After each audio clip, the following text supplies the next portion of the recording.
प्रथम पीयूसी छात्राओं को मेरा नमस्कार। आज मैं आप लोगों को चर्चा करूंगा गद्य भाग निंदा रस को लेकर, जिसके लेखक है हरिशंकर परसाई। निंदा रस यानी दूसरों के निंदा करने वालों को लेकर बताते हैं समाज में कैसे से निंदकों की चर्चा हो रही है, उसको लेकर चर्चा करते हैं। हिंदी साहित्य में हरिशंकर परसाई जो है एक प्रसिद्ध साहित्यकार है। 22 अगस्त 1924 ईस्वी में इनका जो जन्म मध्य प्रदेश के होशंगाबाद जिले में जमानी नामक स्थान में होता है और उसी के बाद हिंदी में एमए की उपाधि को हासिल करते हैं और जो 1941 से 1943 तक 2 वर्ष में जबलपुर स्पेंस ट्रेनिंग कॉलेज में शिक्षण कार्य करते हैं। उसके बाद साप्ताहिक हिंदुस्तान, धर्मयुग और अनेक पत्रिकाओं के रचना भी लिखते हैं। 10 अगस्त 1995 में इनकी जो मृत्यु होती है। इनकी रचनाएं हैं कहानी हंसते हैं रोते हैं, जैसे उनके दिन फेरे, रानी नागपनी की कहानी, तट की खोज, या तब की बात और थी, भूत के पांव पीछे, बेईमान परत, पगडंडियों का ज़माना, सदाचार का तावीज़, शिकायत मुझे भी है और अंत में हागाದ್ರೆ ಹರಿಶಂಕರ್ ಪರ್ಸಾಯಿ ಅವರು ಬರೆದಂತಹ ನಿಂದಾ ರಸ ಪಾಠ. ಈ ಪಾಠದಲ್ಲಿ ಹರಿಶಂಕರ್ ಪರ್ಸಾಯಿ ಅವರು ಯಾವ ರೀತಿಯಾಗಿ ಸಮಾಜದಲ್ಲಿ ಒಬ್ಬರ ನಿಂದನೆಯನ್ನು ಮತ್ತೊಬ್ಬರು ಮಾಡ್ತಾರೆ ಅಥವಾ ನಾವು ಬೇರೆಯವರಿಗೆ ಯಾವ ರೀತಿಯಾಗಿ ಕೀಳರಿಮೆಯಿಂದ ನೋಡ್ತೇವೆ ಅನ್ನುವಂಥದ್ದನ್ನು ಈ ಪಾಠದಲ್ಲಿ ಚರ್ಚೆ ಮಾಡ್ತಾ ಇದ್ದಾರೆ. ಹಾಗಾದರೆ 22 ಆಗಸ್ಟ್ 1924ರಲ್ಲಿ ಇವರು ಮಧ್ಯಪ್ರದೇಶದ ಹೋಶಂಗಾಬಾದ್ ಜಿಲ್ಲೆಯಲ್ಲಿ ಜನ್ಮವನ್ನು ಪಡೀತಾ ಇದ್ದಾರೆ. ಅದೇ ರೀತಿಯಾಗಿ 1941ರಿಂದ 43ರವರೆಗೆ 2 ವರ್ಷ ಜಬಲ್ಪುರಿನ ಸ್ಪೇಸ್ ಟ್ರೈನಿಂಗ್ ಕಾಲೇಜ್ನಲ್ಲಿ ಶಿಕ್ಷಣ ಕಾರ್ಯವನ್ನು ಮಾಡ್ತಾ ಇದ್ದಾರೆ. ಸಾಪ್ತಾಹಿಕ್ ಹಿಂದೂಸ್ತಾನ್, ಧರ್ಮಯುಗ ಪತ್ರಗಳಿಗೆ ಲೇಖನಗಳನ್ನು ಬರೆದಿದ್ದಾರೆ. ಅದೇ ರೀತಿಯಾಗಿ ಇವರ ರಚನೆಗಳನ್ನು ನೋಡಿದರೆ ರಾಣಿ ನಾಗ್ಫನಿ ಕಿ ಕಹಾನಿ, ಹಸ್ತೆ ಹೈ ರೋತೆ ಹೈ, ತಟ್ ಕಿ ಖೋಜ್, ಯಾ ತಬ್ ಕಿ ಬಾತ್ ಔರ್ ಥಿ, ಇವೆಲ್ಲ ಇವರ ರಚನೆಗಳಾಗಿದ್ದಾವೆ. ಪ್ರಸ್ತುತ व्यंग्य रचना निंदा रस एक सुंदर कलाकृति है. लोग एक दूसरे के प्रति ईर्ष्या भाव से निंदा करते हैं. कुछ अपने लोग अपने स्वभाववश अकारण ही निंदा करने में रस लेते रहते हैं तथा कुछ लोग अपने आप को बड़ा सिद्ध करने के लिए दूसरे की निंदा करने में लगे रहते हैं. ऐसे निंदकों पर हरिशंकर परसाई जी ने करारा प्रहार किया है. तो क्या हो जाता है, यहाँ पर जो हरिशंकर परसाई बताते हैं निंदा रस, ये जो पाठ है, यहाँ पर सारे जो लोग हैं, कुछ लोग क्या करते हैं, दूसरों के ऊपर ईर्ष्या यानी द्वेष भावना रखकर निंदा करते हैं या उनका मजाक उड़ाते हैं. या कुछ लोग यहाँ पर अपने जो दुश्मन को साबित करने के लिए, या उनका स्वभाव होता है, कुछ लोग अपने आप क्या करते रहते हैं, यहाँ पर निंदा करते रहते हैं. उनका स्वभाव ही ऐसा रहता है बचपन से लेकर. और कुछ लोग अपने को बड़ा सिद्ध करने के लिए भी यहाँ पर निंदा करते हैं. ಹಾಗಾದರೆ ನಿಂದಾ ರಸ ಪಾಠದಲ್ಲಿ ಏನು ಚರ್ಚೆ ಮಾಡ್ತಾ ಇದ್ದಾರೆಪ್ಪ ಅಂತಂದರೆ, ಕೆಲವರು ಬಹಳಷ್ಟು ಜನ ಏನು ಮಾಡ್ತಾರೆ ಅಂತಂದರೆ ನಿಂದನೆಯನ್ನು ಮಾಡ್ತಾರೆ. ಕೆಲವು ವ್ಯಕ್ತಿಗಳು ಸಮಾಜದಲ್ಲಿ ಬೇರೆಯವರ ಮೇಲೆ ಈರ್ಷ್ಯಾ ದ್ವೇಷವನ್ನು ಸಾಧಿಸ್ತಾ ಇರ್ತಾರೆ, ಹಾಗಾಗಿ ಅವರಿಗೆ ನಿಂದನೆಯನ್ನು ಮಾಡ್ತಾ ಇದ್ದಾರೆ. ಮತ್ತು ಕೆಲವೊಬ್ರು ಏನು ಮಾಡ್ತಾ ಇದ್ದಾರಪ್ಪ ಅಂತಂದರೆ, ಅವರು ಸಮಾಜದಲ್ಲಿ ತನ್ನಷ್ಟಕ್ಕೆ ತಾನು ಶ್ರೇಷ್ಠ ಅನ್ನುವಂಥದ್ದನ್ನು ತೋರಿಸ್ಲಿಕ್ಕೆ ನಿಂದನೆಯನ್ನು ಮಾಡ್ತಾರೆ. ಅದೇ ರೀತಿಯಾಗಿ ಕೆಲವರು ಸ್ವಭಾವದ ಅನುಸಾರವಾಗಿ ಅವರ ಸ್ವಭಾವನೇ ಅದಾಗಿರುತ್ತೆ, ಹಾಗಾಗಿ ಅವರು ಬೇರೆಯವರಿಗೆ ನಿಂದನೆಯನ್ನು ಮಾಡ್ತಾ ಹೋಗ್ತಾರೆ. ಇಂಥವರ ಬಗ್ಗೆ ಈ ಪಾಠದಲ್ಲಿ ಚರ್ಚೆ ಮಾಡ್ತಾ ಇದ್ದಾರೆ. मनुष्य के सहज गुण निंदा करने की आदत से परिचित कराने तथा अपने आप को यथासंभव उससे दूर रखने के उद्देश्य से प्रस्तुत रचना चयनित है. तो निंदा कैसे करते हैं लोग और निंदा करने वालों को निंदा के गुण को कैसे दूर रखना है, इसको लेकर चर्चा करते हैं. हागाದ್ರೆ ನಿಂದನೆಯನ್ನು ಯಾವ ರೀತಿಯಾಗಿ ಮಾಡ್ತಾರೆ, ತದನಂತರ ನಿಂದನೆ ಮಾಡುವಂಥದ್ದನ್ನು, ಯಾವ ರೀತಿಯಾಗಿ ಆ ಕೆಟ್ಟ ಗುಣವನ್ನು ದೂರ ಮಾಡಬೇಕು ಅನ್ನುವಂಥದ್ದನ್ನು ಇಲ್ಲಿ ಹರಿಶಂಕರ್ परसाई ಅವರು ಚರ್ಚೆಯನ್ನು ಮಾಡ್ತಾ ಇದ್ದಾರೆ. तो क्या हो जाता है, इसमें लेखक है, लेखक के साथ उनके जो दो मित्र है, ख मित्र और उसके बाद ग मित्र भी है. तो दोनों मित्रों के साथ उनकी जो बात चलती है लेखक की, तो यहाँ पर लेखक अपने मित्रों के साथ चलते हैं. तो कौन है, जो पहला है लेखक के साथ बात चलती है, और ख जो मित्र है और ग जो मित्र है, इनके साथ बात चलती है. तो देखिए तीनों के बीच में या लेखक या ख के बीच में वार्तालाप चलता है. ख कई महीने बाद आए थे. सुबह चाय पीकर अखबार देख रहा था कि वे तूफान की तरह कमरे में गुस्से साइक्लोन की तरह मुझे अपनी भुजाओं में झकड़ा. तो मुझे धृतराष्ट्र की भुजाओं में झकड़े भीम की पुतले की याद आ गई. तो क्या हो जाता है, झकड़ना यानी पकड़ना होता है. जो पुतला है, मूर्ति जो होती है, तो लेखक सुबह बैठकर चाय पी रहे थे, अखबार पढ़ रहे थे. उसी समय वहाँ पर जो लेखक का मित्र आ जाता है, क मित्र आ जाता है, तो वह ऐसे आ जाता है, साइक्लोन की तूफान की तरह आ जाता है. तो आकर अपने भुजाओं में, तो वहाँ पर लेखक को जकड़ लेता है. तो लेखक को किसकी याद आती है, धृतराष्ट्र की जो भुजाओं में झकड़े भीम के पुतले की, यानी धृतराष्ट्र की याद आ जाती है. क्योंकि धृतराष्ट्र जब भीम के पुतले को ऐसे ही पकड़ लिया था, क्या हो जाता है, जब धृतराष्ट्र यानी भीम को मारना चाहता था, तो उसी समय जो भीम क्या करता है, तो अपने पुतले को आगे बढ़ाता है. तो जोरदार से धृतराष्ट्र अंधा होने के कारण भीम के पुतले को ही वहाँ पर झकड़ दिया था. इस कथा को वहाँ पर जब क मित्र आ जाता है, तो उसे भी धೃತರಾಷ್ಟ್ರ की याद आ जाती है. ಹಾಗಾದರೆ ಏನಾಗ್ತಾ ಇದೆ, ಆ ಲೇಖಕರು ಬೆಳಗ್ಗೆ ಎದ್ದನ್ನು ಏನು ಮಾಡಿದ್ದಾರೆಪ್ಪ ಅಂದರೆ ದಿನಪತ್ರಿಕೆಯನ್ನು ಓದ್ತಾ ಕೂತಿದ್ದಾರೆ. ಹಾಗಾದರೆ ಓದ್ತಾ ಕೂಡುವಾಗ ಏನಾಗಿದೆಪ್ಪ ಅಂತಂದರೆ, ಅವರ ಮಿತ್ರ ಕ ಎಂಬುವನು ಬರ್ತಾ ಇದ್ದಾನೆ. ಅವನು ಬಂದು ಏನು ಮಾಡ್ತಾ ಇದ್ದಾನೆ, ಸೈಕ್ಲೋನಿನ ಹಾಗೆ, ಚಂಡಮಾರುತದ ಹಾಗೆ ಬರ್ತಾ ಇದ್ದಾನೆ. ಆ ಸೈಕ್ಲೋನಿನ ಹಾಗೆ ಬಂದಾಗ ಅವನಿಗೆ ಯಾವ ರೀತಿ ಅನುಭವ ಆಗ್ತಾ ಇದೆಯಪ್ಪ ಅಂತಂದರೆ, ಅವನು ಬಂದು ಲೇಖಕರನ್ನು ತನ್ನ ಬಾಹುಗಳಲ್ಲಿ ಅಪ್ಪಿಕೊಂಡು ಬಿಡ್ತಾನೆ. ಆಗ ಅವರು ಧೃತರಾಷ್ಟ್ರನ ನೆನಪನ್ನು ಮಾಡ್ತಾರೆ. ಯಾಕೆ, ಧೃತರಾಷ್ಟ್ರ ಯಾವಾಗ ಭೀಮನನ್ನು ಕೊಲ್ಲಲಿಕ್ಕೆ ಪ್ರಯತ್ನವನ್ನು ಮಾಡ್ತಾ ಇದ್ದ, ಆಗ ಭೀಮ ಧೃತರಾಷ್ಟ್ರ ಕುರುಡಿದ್ದ ಕಾರಣ ಅವನಿಗೆ ತನ್ನ ಆ ಒಂದು ಮೂರ್ತಿಯನ್ನು ಏನು ಮಾಡ್ತಾ ಇದ್ದಾನೆ ಅಂದರೆ ಅವನು ಮುಂದಿಡ್ತಾ ಇದ್ದಾನೆ. ಹಾಗೆ ಧೃತರಾಷ್ಟ್ರ ಏನು ಮಾಡ್ತಾನೆ, ಅದನ್ನು ಬಹಳ ಜೋರಾಗಿ ಅವನು ಹತ್ಯೆಯನ್ನು ಮಾಡಲಿಕ್ಕೆ ಅಥವಾ ಅಪ್ಪಿಕೊಳ್ತಾನೆ. ಆಗ ಅವನಿಗೆ ಏನು ಅನ್ಸುತ್ತೆ, ನಾ ಭೀಮನನ್ನು ಕೊಂದೆ, ಆದರೆ ಭೀಮನನ್ನು ಕೊಂದೇ ಇರಲಿಲ್ಲ ಅವನು. ಆ ರೀತಿ ಧೃತರಾಷ್ಟ್ರನ ನೆನಪು ಬರ್ತಾ ಇದೆ ಇವತ್ತು ಲೇಖಕರಿಗೆ ಆ ಕ मित्रನ ಒಂದು आलिंगन. तो यह धृतराष्ट्र की ही झकड़ थी. अंधे धृतराष्ट्र ने टटोलते हुए पूछा, कहाँ है भी, आ बेटा तुझे कलेजे से लगा लूं. तो धृतराष्ट्र क्या कर रहा था, अंधा था, इसलिए टटोलते हुए ढूंढते हुए पूछता है, आ बेटा तुझे कलेजे से लगा लूं. ಹಾಗಾದ್ರೆ ಧೃತರಾಷ್ಟ್ರ ಅವನು ಕುರುಡನಿದ್ದ, ಆದರೆ ಅವನಿಗೆ टटोलते हुए ಹುಡುಕಾಡ್ತಾ ಹೇಳ್ತಾನೆ, ಭೀಮಾ ಬಾ, ಎಲ್ಲಿದೆಯಾ ಮಗನೇ, ನಿನ್ನನ್ನು ನಾನು ಅಪ್ಪಿಕೊಳ್ಬೇಕು. और जब भीम का पुतला उनकी झकड़ में आ गया, तो उन्होंने प्राणघाती स्नेह से उसे झकड़कर चूर कर डाला. तो जब भीम का पुतला ही उसके जो हाथ में आ जाता है, तो उसे झकड़कर वह चूर कर डालते हैं. ಹಾಗಾದ್ರೆ ಆ ಭೀಮನ ಒಂದು ಪುತ್ಥಳಿ ಏನು ಅವನ ಒಂದು ಪ್ರತಿರೂಪ ಇದೆ, ಅದನ್ನೇ ಮುಂದಿಟ್ಟಾಗ ಏನಾಗ್ತಾ ಇದೆ, ಅದನ್ನ ಜೋರಾಗಿ ಅವನು ಏನ್ ಮಾಡ್ತಾ ಇದ್ದಾನೆ, ಚೂರ್ ಕರ್ಡಾಲ, ಅದನ್ನ ಪುಡಿ ಮಾಡಿಬಿಡ್ತಾನೆ. ಅಂದ್ರೆ ಅಷ್ಟು ಸಿಟ್ಟಿನಿಂದ ಆ ಭೀಮನನ್ನ ಕೊಂದೆ ಅನ್ನುವಂತಹ ಅನುಭವ ಆಗುತ್ತೆ.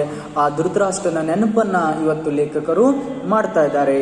ऐसे मौके पर हम अक्सर अपने पुतले को अंकवार में दे देते हैं, हम अलग खड़े देखते रहते हैं. तो क्या हो जाता है, इसीलिए क्या करना पड़ता है, जब भीम अपने पुतले को आगे बढ़ाकर दूसरी तरफ ठहर कर देख रहा था, उसी तरह ऐसे मौके पर हम लोग भी क्या करना है, तो हमारे जो पुतले को आगे बढ़ाकर देखते रहना है. ಹಾಗಾಗಿ ಯಾವ ರೀತಿಯಾಗಿ ಭೀಮ ತನ್ನನ್ನು ಒಂದು ಕಡೆ ತಾನು ನಿಂತ್ಕೊಂಡು, ಆದರೆ ಆ ಧೃತರಾಷ್ಟ್ರನ ಮುಂದೆ ತನ್ನ ಒಂದು ನಕಲಿಯ ಒಂದು ಮೂರ್ತಿಯನ್ನ ಇಟ್ಟು, ಪ್ರತಿಮೆಯನ್ನ ಇಟ್ಟು ಸುಮ್ಮನೆ ಕೂತಿದ್ದು.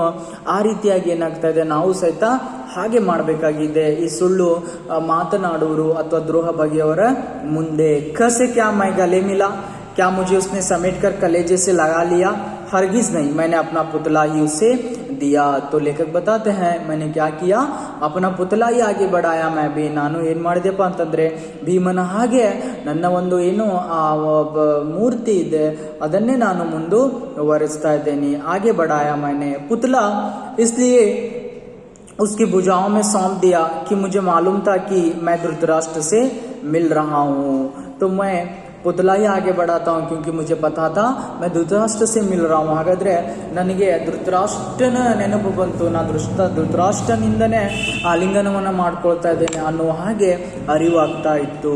तो पिछली रात को एक मित्र ने बताया कि ग अपनी ससुराल आया है और ग के साथ बैठकर शाम को 2-3 घंटे तुम्हारी निंदा करता रहा. देखिए, जो ग मित्र था और एक मित्र लेखक को पहले ही बता चुका था, क्योंकि क पहले ही आया है, आकर जो आपकी निंदा कर रहा था दूसरे मित्र के पास. ಆಗ ಲೇಖಕರಿಗೆ ಏನು ಈ ಕ ಮಿತ್ರ ಬೆಳಗ್ಗೆ ಬಂದು ಹೇಳ್ತಾ ಇದ್ದಾನೆ, ಇವಾಗ ಬಂದೆ. ಆದ್ರೆ ಗ ಮಿತ್ರ ಮೊದಲೇ ಲೇಖಕರಿಗೆ ಹೇಳೋಗಿದ್ದ. ಏನಪ್ಪಾ ಅಂದ್ರೆ, ಕ ಮಿತ್ರ ಅವನು 3 ದಿನ ಆಯ್ತು ಬಂದು, ಮೊನ್ನೆನೆ ಬಂದಿದ್ದಾನೆ, ನಿಮ್ಮ ಬಗ್ಗೆ ಬೇರೆಯವರ ಮುಂದೆ ನಿಂದನೆಯನ್ನ ಮಾಡೋಗಿದ್ದಾನೆ. इस सूचना के बाद जब आज सवेरे वह मेरे गले लगा तो मैंने शरीर से अपने मन को चुपचाप खिसका दिया और निस्नेह कंटीली देह उसकी बाहों में छोड़ दी. तो क्या हो जाता है, सवेरे जो आ जाता है वह मुझे मिलने के लिए आ जाता है. तो मैंने क्या किया, अपने कटीली देह को, कांटों से भरे देह को उसके बाहों में छोड़ दी. ಹಾಗಾದ್ರೆ ಅವನು ಬೆಳಿಗ್ಗೆ ಬಂದಾನೆ, ಮಿತ್ರ ಬಂದು ನನ್ನನ್ನ ಅಪ್ಪಿಕೊಳ್ತಾ ಇದ್ದಾನೆ. ನಾನು ಸಹಿತ ಅವನಿಗೆ ಏನ್ ಮಾಡಿದೆಪ್ಪ ಅಂತಂದ್ರೆ, ನಿಸ್ನೇಹ, ನನಗೆ ಅವನ ಜೊತೆ ಸ್ನೇಹವನ್ನ ಮಾಡ್ಲಿಕ್ಕೆ ಇಷ್ಟ ಇರಲಿಲ್ಲ. ಆದ್ರೂ ಸಹಿತ ನಾನೇನ್ ಮಾಡಿದೆ, ಅವನನ್ನ ಆಲಿಂಗನವನ್ನ ಮಾಡ್ಕೊಂಡೆ. ಯಾವ ರೀತಿ ಆಗಂದ್ರೆ, ನನ್ನ ದೇಹ ಮುಳ್ಳಿನ ದೇಹ ಅನ್ನುವ ಹಾಗೆ ನಾ ಅಪ್ಪಿಕೊಂಡೆ.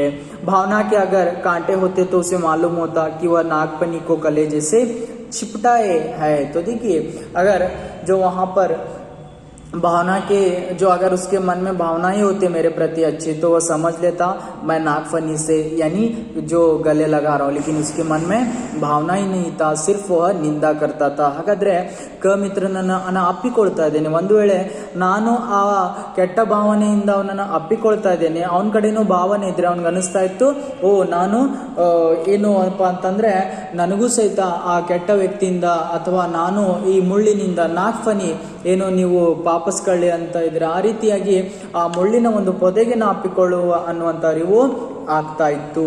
चल का धृतराष्ट्र जब आलिंगन करे तो पुतला ही आगे बढ़ाना चाहिए. तो हम लोग अगर धृतराष्ट्र के जैसे कोई चालबाज मिलते हैं तो हम लोग पुतला ही आगे बढ़ाना है. ಹಾಗಾದ್ರೆ ಒಂದು ವೇಳೆ ನಮಗೆ ಧೃತರಾಷ್ಟ್ರನ ಹಾಗೆ ಯಾರೋ ಮೋಸ ಮಾಡುವವರು ಇದ್ರಪ್ಪ ಅಂತಂದ್ರೆ, ನಾವು ಯಾವಾಗಲೂ ಅವರನ್ನ ಅಪ್ಪಿಕೊಳ್ಬಾರ್ದು, ಆಲಿಂಗನವನ್ನ ಮಾಡ್ಕೊಳ್ಬಾರ್ದು. ಯಾಕಂದ್ರೆ ಅವರು ನಮಗೆ ದ್ರೋಹವನ್ನ ಬಗೀತಾ ಇದ್ದಾರೆ. जो यहाँ पर नागपनी का अर्थ होता है जो कैक्टस होता है, पर वह मेरा दोस्त अभिनय में पूरा है. उसके आंसू भर नहीं आए, बाकी मिलन के हर्षोल्लास के सब छिन्न प्रकट हो गए. लेकिन वो जो मेरा मित्र था, वह अपने जो वहां पर अभिनय में पूरा था, नाटक करता था, क्योंकि उसके सारे आंखों में आंसू छोड़कर सारे जो हर्षोल्लास प्रकट हो जाते हैं. ನನ್ನ ಒಂದು ಆ ಗೆಳೆಯ ಏನಿದ್ದ, ಅವನು ಬಹಳಷ್ಟು ಅನುಭವವನ್ನ ಹೊಂದಿದ್ದ ಅಥವಾ ಅಭಿನಯವನ್ನ ಮಾಡ್ತಿದ್ದ, ನಾಟಕವನ್ನ ಮಾಡ್ತಿದ್ದ. ಹಾಗಾಗಿ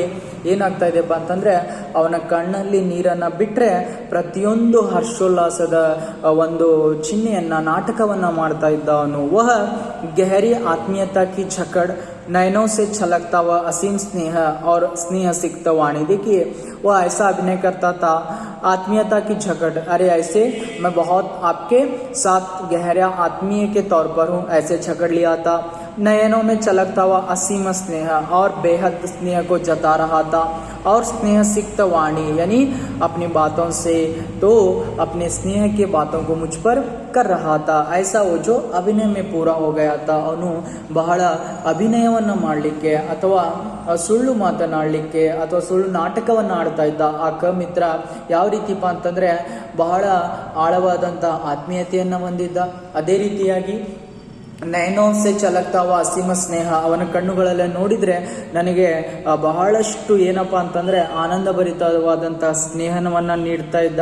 ಅದೇ ರೀತಿಯಾಗಿ ಸ್ನೇಹ ಸಿಕ್ತ ವಾಣಿ, ಹಾಗಾದರೆ ಅವನ ಮಾತಿನಲ್ಲಿ ಅವನ ಸ್ನೇಹದಲ್ಲಿ ಅವನ ಮಾತು ಕೇಳಿಸ್ತಾ ಇತ್ತು. ಈ ರೀತಿಯಾಗಿ ಅವನು ಏನು ಮಾಡ್ತಾ ಇದ್ದಾನೆ, ಎಲ್ಲ ಅಭಿನಯವನ್ನು ನನ್ನ ಮುಂದೆ ಮಾಡ್ತಾ ಇದ್ದ. ಬೋಲಾ अभी सुबह की गाड़ी से उतरा और एकदम तुमसे मिलने चला आया.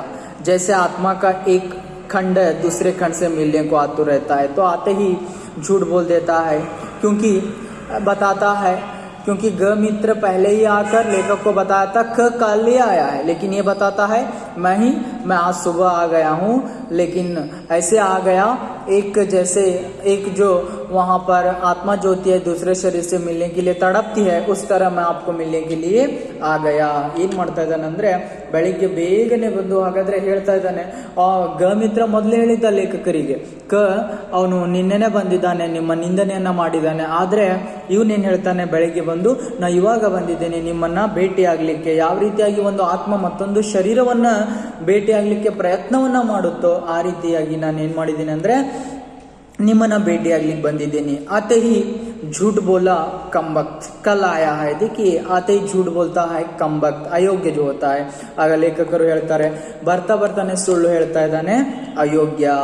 तो यह मुझे मित्र बता गया था, इस झूठ में कोई प्रयोजन शायद उसका न रहा हो. कुछ लोग बड़े निर्दोष मिथ्यवादी होते हैं, क्योंकि अगर वह झूठ बता रहा था तो गलती उसकी नहीं थी, क्योंकि वह आदतन झूठ बोलता था, मिथ्यवादी था. वह हमेशा झूठ बोलने की आदत उसे थी. ಹಾಗಾದ್ರೆ ಅವನು ಸುಳ್ಳನ್ನು ಹೇಳ್ತಾ ಇದ್ದ, ಅವನಿಗೆ ಯಾವುದೇ ಪ್ರಯೋಜನ ಇರಲಿಲ್ಲ. ಆದರೆ ಅವನೇನು ಮಾಡ್ತಾ ಇದ್ದಾನೆ, ಅವನು ಯಾವಾಗಲೂ ಸಮಯಕ್ಕನುಸಾರವಾಗಿ ಸ್ವಭಾವಕ್ಕನುಸಾರವಾಗಿ ಸುಳ್ಳನ್ನು ಮಾತನಾಡ್ತಾ ಇದ್ದ. वे आदतन प्रकृति के वशीभूत झूठ बोलते हैं. तो देखिए प्रकृति जैसे वहाँ पर उनका जो वातावरण होता है परिवार का हो समाज का, उस तरह वह झूठ बोलते हैं. ಯಾವ ರೀತಿಯಾಗಿ ಅವರು ಸಮಾಜ ಪರಿವಾರದಲ್ಲಿ ಸುಳ್ಳನ್ನು ಮಾತನಾಡ್ತಾರೆ ಆ ಹವ್ಯಾಸವನ್ನು ಅವರು ಅಳವಡಿಸ್ಕೊಳ್ತಾ ಇದ್ರು.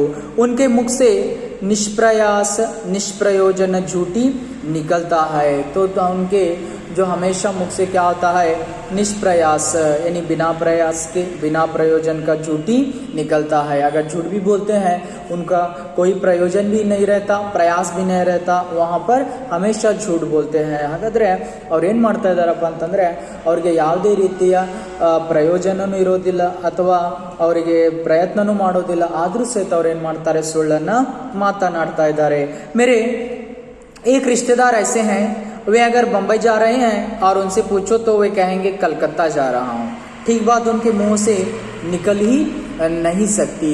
कभी बड़ा निर्दोष स्वाभाविक मिथ्यवादी है. तो क्या है, लेखक के एक जो रिश्तेदार थे वो हमेशा कहीं पर जा रहे हैं, अगर बम्बई जा रहे हैं तो वे बताते थे क्यों कलकत्ता जा रहे हैं, क्योंकि आदतन वो हमेशा झूठ बोलते थे, यानी उनकी जो राह पर कोई जो ಬಾಧಾ ಡಾಲ್ ನಾ ಸಕೆ. ಹಾಗಾದ್ರೆ ಲೇಖಕರು ಹೇಳ್ತಾರೆ, ನಮ್ಮ ಒಂದು ಸಂಬಂಧಿಕರಿದ್ರು ಅವ್ರು ಬಾಂಬೆಗೆ ಹೋಗ್ತಾ ಇದ್ದಾರೆ ಅಂದ್ರೆ ಕಲ್ಕತ್ತಾಕ್ಕೆ ಹೋಗ್ತಾ ಇದ್ದಾರೆ ಅನ್ನುವ ಹಾಗೆ ಸುಳ್ಳನ್ನು ಹೇಳ್ತಾ ಇದ್ರು. ಯಾಕಪ್ಪ ಅಂದ್ರೆ ನಾವು ಹೋಗುವಂತ ಕಾರ್ಯದಲ್ಲಿ ಬೇರೆಯವರು ಅಡಚಣೆಯನ್ನ ಮಾಡಬಾರ್ದು ಅಂದ್ರೆ ಅವರು ಸ್ವಾಭಾವಿಕವಾಗಿ ಸುಳ್ಳು ಮಾತನಾಡುವಂತ ಹವ್ಯಾಸವನ್ನ ಅಳವಡಿಸ್ಕೊಂಡಿದ್ರು. वह बैठा कब आए कैसे हो वगैरह के बाद उसने ग की निंदा आरंभ कर दी. तो क्या हो जाता है, वह आकर बैठ जाता है, बैठकर लेखक से चाय वगैरह जो सारा पी लेता है और पीकर लेखक के सामने ग की निंदा ಶುರು कर देता है. ಅವನೇನು ಮಾಡ್ತಾನೆ ಅಂದರೆ ಕ ಮಿತ್ರ ಲೇಖಕರ ಮುಂದೆ ಬಂದು ಮಾತನಾಡ್ತಾ ಕೂತ್ಕೊಂಡು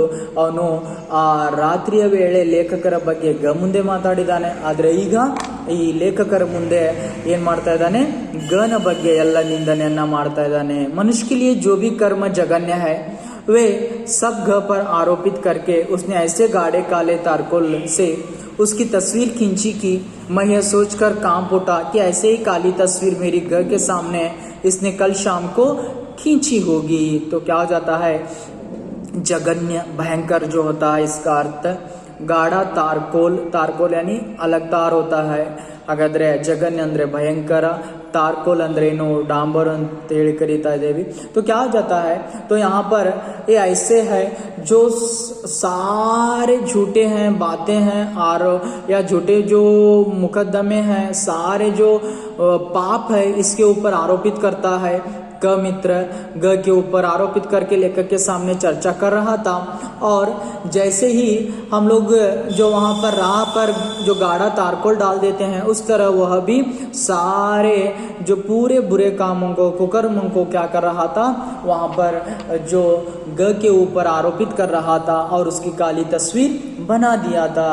इसीलिए लेखक सोचते हैं शायद कल इन्होंने ग के सामने मेरी भी ऐसी निंदा की होगी। ಹಾಗಾದ್ರೆ ಇವನೇನ್ ಮಾಡ್ತಾ ಇದ್ದಾನೆ, ಎಷ್ಟು ಏನು ಕೆಟ್ಟ ಕೆಲಸಗಳಿದಾವೆ ಎಲ್ಲ ಆರೋಪಗಳನ್ನ ತಪ್ಪುಗಳನ್ನ ಲೇಖಕರ ಮುಂದೆ ಗನ ಮುಂದೆ ಎಲ್ಲವನ್ನ ಹೊರಿಸ್ತಾ ಇದ್ದಾನೆ, ಆರೋಪಿಸ್ತಾ ಇದ್ದಾನೆ। ಯಾವ ರೀತಿಯಾಗಿ ಅಂದ್ರೆ ನಾವು ಯಾವ ರೀತಿಯಾಗಿ ಆ ಕಪ್ಪು ಬಣ್ಣವನ್ನ ಡಾಂಬರನ್ನ ಆ ರಸ್ತೆ ಮೇಲೆ ಹಾಕ್ತೇವೆ ಅಥವಾ ಆ ಕಪ್ಪು ಚುಕ್ಕಿನ ಅಂತೇಳಿ ಸಂದೇಶವನ್ನ ಕೊಡ್ತಾ ಇದ್ದೇವೆ, ಹಾಗಾದ್ರೆ ಆ ಎಲ್ಲ ತಪ್ಪುಗಳನ್ನ ಆರೋಪಿಸ್ತಾ ಇದ್ದಾನೆ। ಒಂದು ಅವನ ಕಪ್ಪು ಚಿತ್ರವನ್ನ ನಿರ್ಮಾಣ ಮಾಡಿಬಿಡ್ತಾನೆ ಲೇಖಕರ ಮುಂದೆ ಗನ ಬಗ್ಗೆ। ಯಾರು, ಕ ಮಿತ್ರ। सुबह की बातचीत में ग प्रमुख विषय था। फिर तो जिस परिचित की बात निकल आती उसी को 4-6 वाक्यों में दाराशाही करके वह बढ़ लेता। तो क्या करता था, तो दोनों बैठे हैं, दोनों बैठकर ग की निंदा कर रहे हैं, लेकिन लेखक ऐसे सुन रहे हैं तो किसी की बात भी आ जाती तो सारे लोगों की निंदा करते करते वह दाराशाही उनको यानी जो पृथ्वी पर लिटा देता था। ಹಾಗಾದ್ರೆ ಏನಾಗ್ತಾ ಇದೆಯಪ್ಪ ಅಂತಂದ್ರೆ, ಯಾವ ರೀತಿಯಾಗಿ ಅವನು ಮಾತನಾಡ್ತಾ ಇದ್ದಪ್ಪ ಅಂತಂದ್ರೆ ಅದೇ ರೀತಿಯಾಗಿ ಗ ಮಿತ್ರ ಬೆಳಗ್ಗೆನೆ ಬಂದಿದ್ದಾನೆ, ಬೆಳಗ್ಗಿನ ಬಂದು ಏನ್ ಮಾಡಿದಾನೆಪ್ಪ ಅಂತಂದ್ರೆ ಮಾತನಾಡ್ತಾ ಇದ್ದಾನೆ ಕ ಮಿತ್ರ ಗನ ಬಗ್ಗೆ। ಆದ್ರೆ ಲೇಖಕರು ಹೇಳ್ತಾರೆ ಯಾರ ಹೆಸರನ್ನ ತಗೊಳ್ತಾ ಇದ್ದೇವೆ ಎಲ್ಲರ ಬಗ್ಗೆ ಇವನೇನ್ ಮಾಡ್ತಾ ಇದ್ದಾನೆ, ಒಂದು 4-6 ವಾಕ್ಯಗಳಲ್ಲಿ ಎಲ್ಲರನ್ನ ಬೈದು ಅವರ ನಿಂದನೆಯನ್ನ ಮಾಡ್ತಾ ಇದ್ದ। अद्भुत है मेरा यह मित्र। तो देखिए जो मेरा मित्र क्या था, बहुत अद्भुत था। उसके पास दोषों का कैटलॉग था। देखिए उसके पास किसको कैसा दोष लगाना है, निंदा करना है, एक कैटलॉग था, एक जो सूचना थी उसके पास जो लिस्ट था। ಹಾಗಾದ್ರೆ ಯಾವ ರೀತಿಯಾಗಿ ಒಂದು ಕಡೆ ಸೂಚನಾ ಪಟ್ಟಿ ಯಾವ ರೀತಿಯಾಗಿ ಲಿಸ್ಟ್ ಅನ್ನ ಮಾಡಿಬಿಟ್ಟಿದ್ದವನು, ಏನಪ್ಪಾ ಅಂತಂದ್ರೆ ಯಾವ ರೀತಿಯಾಗಿ ನಾವು ಆ ಒಂದು ಎಲ್ಲರನ್ನ ನಿಂದನೆಯನ್ನ ಮಾಡಬೇಕು ಅನ್ನುವಂಥದ್ದನ್ನ ಸೂಚನೆಯನ್ನ ಮಾಡಿಕೊಂಡು ಬಂದಿದ್ದ। मैंने सोचा कि जब वो हर परिचित की निंदा कर रहा है तो क्यों ना मैं लगे हाथों विरोधियों की गत इसके हाथों करा लूं। तो लेखक सोचते हैं अगर ये इतनी निंदा करता है तो मैं क्या करूंगा, इन सारे मेरे जो देवी दुश्मन है सारे दुश्मनों की निंदा कर लूंगा इसके हाथों से, क्योंकि ये बहुत निंदा करने वाला है। ಆಗ ಲೇಖಕರು ಯೋಚನೆ ಮಾಡ್ತಾರೆ, ಹಾಗಾದ್ರೆ ಇವನು ಇಷ್ಟೆಲ್ಲ ನಿಂದನೆಯನ್ನ ಮಾಡ್ತಾನೆ ಎಲ್ಲರ ಬಗ್ಗೆ ಅಂತಂದ್ರೆ ನನ್ನ ಶತ್ರುಗಳ ಹೆಸರನ್ನ ಇವನ್ ಮುಂದೆ ಹೇಳ್ತಾ ಹೋಗ್ತಾನೆ, ಇವನು ಏನ್ ಮಾಡ್ಬಿಡ್ತಾನೆ, ನಿಂದನೆ ಮಾಡ್ತಾನೆ। मैं अपने विरोधियों का नाम लेता गया और वह उन्हें निंदा की तलवार से काटता चला। तो लेखक क्या करते हैं, अपने शत्रुओं का विरोधियों का नाम लेते लेते आगे बढ़ते हैं तो सारों की निंदा ही करने लगा था। ಹಾಗಾದ್ರೆ ಯಾವ ರೀತಿಯಾಗಿ ಲೇಖಕರು ಆ ಶತ್ರುವಿನ ಹೆಸರನ್ನ ತಗೊಳ್ತಾ ಇದ್ದಾರೆ, ಎಲ್ಲರ ನಿಂದನೆಯನ್ನ ಮಾಡ್ತಾನು ಹೋಗ್ತಾ ಇದ್ದ। जैसे लकड़ी चीरने की आरा मशीन के नीचे मजदूर लकड़ी का लट्टा खिसकाता जाता है और वह चीरता जाता है, वैसे ही मैंने विरोधियों के नाम एक एक कर खिसकाए और उन्हें काटता गया। तो देखिए क्या हो जाता है, मजदूर जो होता है, कुलीकार जो होता है, कुली ಮಾಡುವಂತವನು जो लट्टा खिसकाना यानी जो लकड़ी का जो टुकड़ा होता है उसे वहाँ पर क्या हो जाता है, आरा जो मशीन होती है लकड़ी जो काटने की मशीन जो होती है, तो उसमें मजदूर क्या करता है, जैसे ही लकड़ी को वहाँ पर खिसका देता है और वह मशीन जो काटते चली जाती है, उस तरह मैंने सारे लकड़ी की तरह दोस्तों के नाम बताया, मित्र मेरे शत्रुओं के नाम बताया, उन्होंने अपने मुंह से सारे लोगों की निंदा की। ಏನಾಗಿದೆಯಪ್ಪ ಅಂತಂದ್ರೆ ಯಾವ ರೀತಿಯಾಗಿ ಆ ಒಂದು ಕಟ್ಟಿಗೆಯನ್ನ ತುಂಡು ಮಾಡಲಿಕ್ಕೆ ನಾವು ಮಷೀನಿನಲ್ಲಿ ಹಾಕ್ತೇವೆ, ಆ ಮಷೀನು ತುಂಡು ತುಂಡಾಗಿ ಮಾಡುತ್ತೆ. ಆ ರೀತಿಯಾಗಿ ನಾನು ಶತ್ರುಗಳ ಹೆಸರು ಹೇಳ್ತಾ ಹೋದೆ.